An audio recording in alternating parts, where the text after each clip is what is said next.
Nous allons mettre un terme au règne d'un établissement politique corrompu à Washington, une administration faillie. Nous n'accepterons plus cela.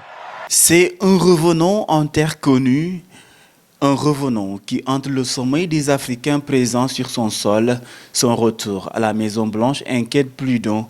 Son discours souverainiste et son approche transactionnelle des relations internationales séduit Donald Trump est de retour aux affaires aux États-Unis, mais certains dirigeants africains restent dans une ambiguïté diplomatique.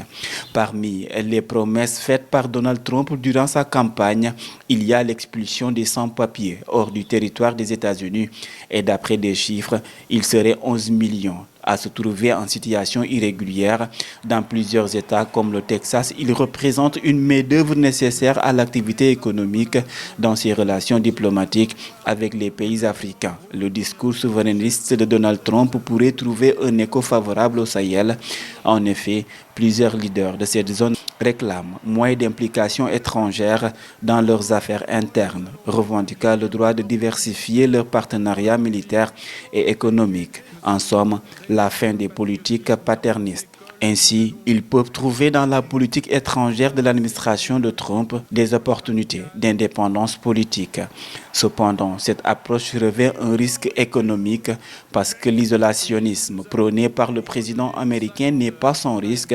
En décembre 2024, il a menacé de fermer les portes du marché américain au BRICS s'il tenait de s'émanciper du dollar.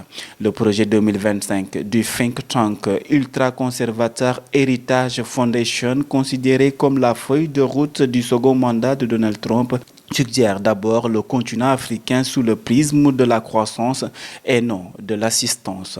Mais cette vision n'était pas sans risque si l'on se fie de son premier mandat, où il a principalement abordé le continent africain en homme d'affaires. Il a délaissé le multilatéralisme des États au profit d'accords bilatéraux avec les pays à même de sécuriser ses intérêts stratégiques.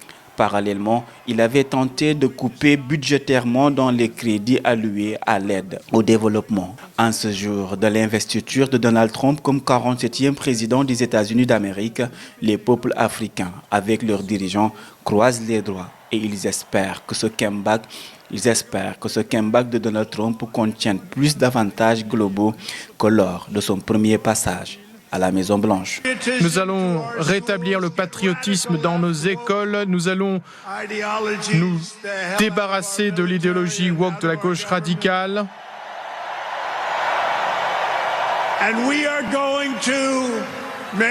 Et nous allons redonner sa grandeur à l'Amérique.